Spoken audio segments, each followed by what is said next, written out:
Hello students, कैसे हैं? चलिए देखा जाए, आज हम लोग एक नए टॉपिक के साथ यहाँ पे खड़े हैं, linear equation in two variable. ठीक है, ये लीनियर इक्वेशन, पहले तो ये जानना होगा कि लीनियर मतलब क्या होता है, इक्वेशन मीन्स क्या होता है। छोटी छोटी चीज़ों को आपको जानना चाहिए। ठीक है, लीनियर का मतलब आपने जाना है कि डिग्रीज वन, कोई भी पॉलिनोमियल जिसकी डिग्री वन होती है that is called the linear polynomial.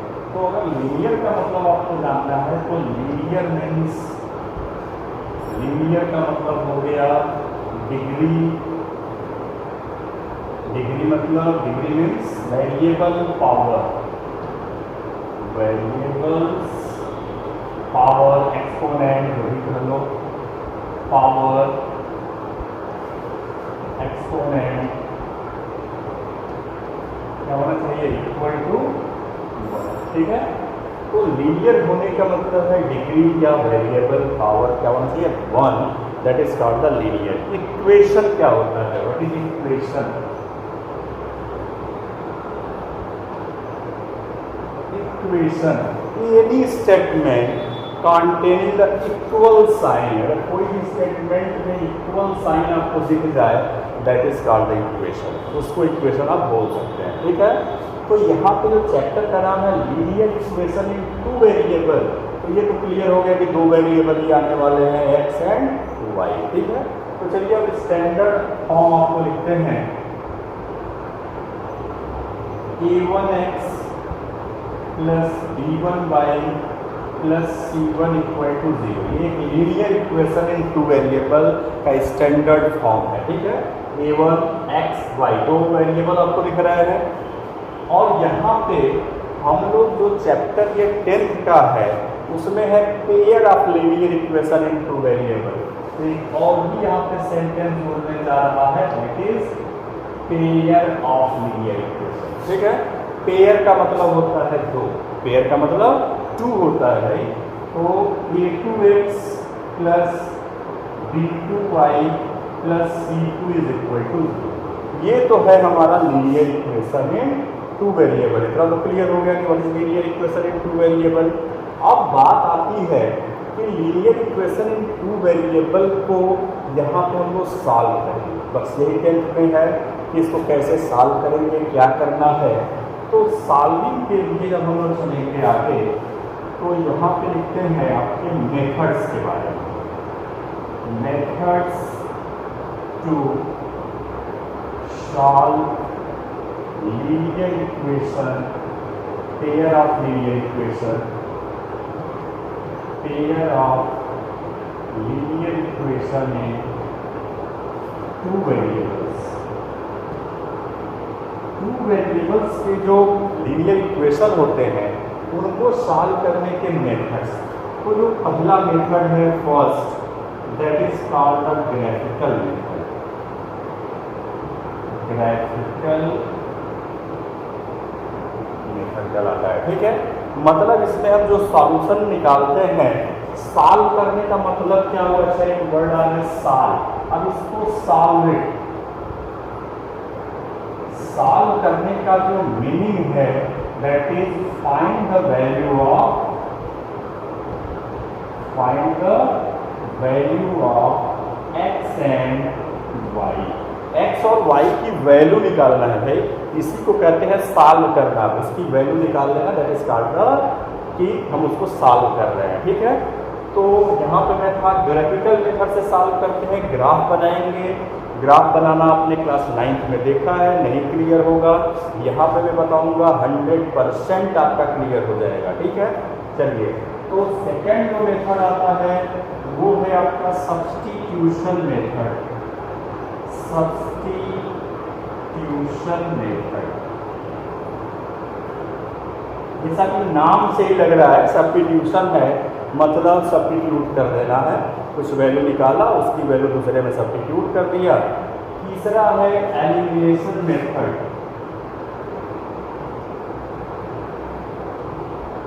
Elimination method, okay. And fourth is cross multiplication method. Cross multiplication method. Clear हो गया? तो ये 4 मेथड हैं आपको linear equation, pair of linear equation in 2 variable को सॉल्व करने के लिए। ठीक है, अगर सॉल्व करना है तो ये 4 मेथड आपको लगाना है। अब हम लोग अगर अपनी एनसीईआरटी क्लास 10 की बात करें तो पहली एक्सरसाइज जो है दैट इज, उसमें अभी सॉल्व तो नहीं करना है, कुछ वर्ड प्रॉब्लम है जिनको केवल convert into the linear equation in 2 variable में कन्वर्ट कर देना है। ठीक है, लेकिन हम पहली एक्सरसाइज और दूसरी एक्सरसाइज को साथ लेकर के चलेंगे। सेकेंड एक्सरसाइज में ये यूज होगा, ग्राफिकल का यूज है काफ़ी। तो ये ग्राफिकल मेथड होता क्या है, कैसे निकालेंगे, उसको आपको दिखा रहे हैं स्टूडेंट। चलिए ग्राफिकल मेथड देखते हैं क्या करना है। वैसे पहले एक रफली आइडिया पहले समझ लिया जाए, तब जाकर के किसी क्वेश्चन पे अप्लाई किया जाएगा। जब आप ग्राफ बनाएंगे तो आपको इक्वेशन दिया रहेगा, 2 इक्वेशन दिया है और आपने ग्राफ बनाया। ठीक है, तो ग्राफ बनाने के बाद सपोज दैट कि आपका एक लाइन, तो लाइन पे आपने देखा था कि जब आपको किसी लाइन का स्ट्रेट लाइन का ग्राफ बनाना है तो मिनिमम 3 पॉइंट दिया जाता है। क्या रीज़न है मिनिमम 3 पॉइंट लेने का?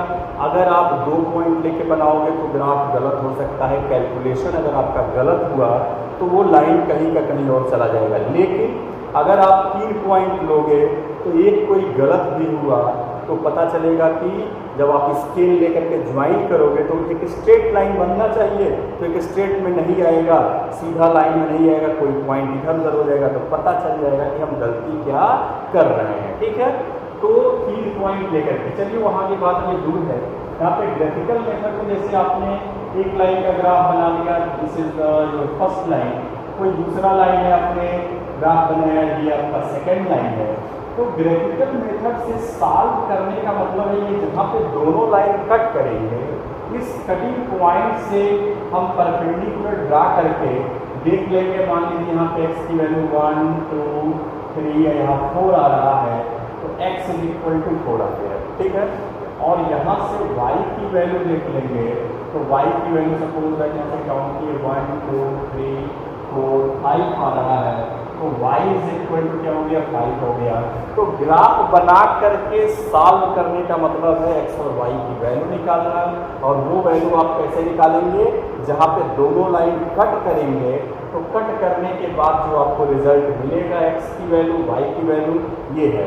अब कैसे ग्राफ बनेगा ये तो आपने 9th में देख लिया है, आसानी से आप उसको बना सकते हैं। नहीं भी बनेगा तो अभी मैं क्वेश्चन एक्सप्लेन करूंगा तो उसमें जरूर आपको वो सारी चीज़ें रिवाइज करा दूंगा। ठीक है, जब आप ग्राफ बनाते हैं तो 3 केसेस अराइज होंगे, आएंगे यहाँ पे। ठीक है, पहला आपको ये मिलेगा जो अभी भी मैंने बताया था, एक लाइन आपने ऐसे ड्रा किया, दूसरा ऐसे ड्रा किया, intersect at a point, intersect at a point, एक पॉइंट पे कट करेंगे। अगर दोनों लाइन का पहला लाइन ये है, दूसरा लाइन ये है, ग्राफ बनाओगे तो कट करेंगे। ऐसा हो सकता है कि कट नहीं करेंगे, और ऐसा हो सकता है कट नहीं करेंगे तो उसमें या तो पैरेलल हो जाएगा या कंसाइड कर जाएगा, ओवरलैप कर जाएगा। ठीक है, तो एक ये केस हो सकता है। दूसरा आपका ऐसा हो सकता है कि एक लाइन आपने ग्राफ बनाया, फर्स्ट लाइन, और यहीं पे जब दूसरे का बनाया तो वो भी क्या कर गया, इसी के ऊपर जस्ट ओवरलैप कर गया।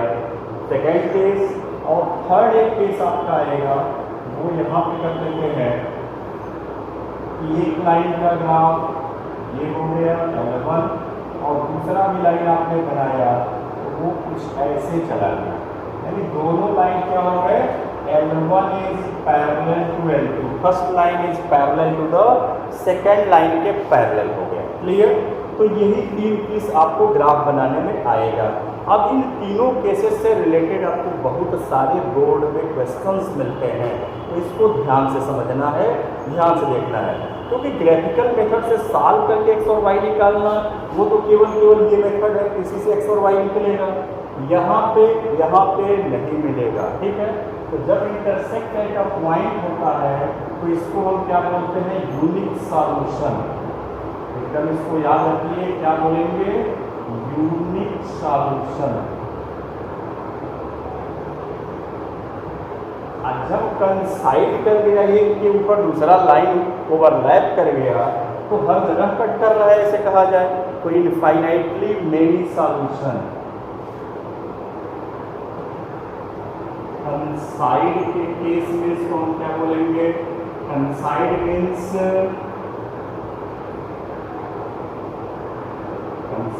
क्या है?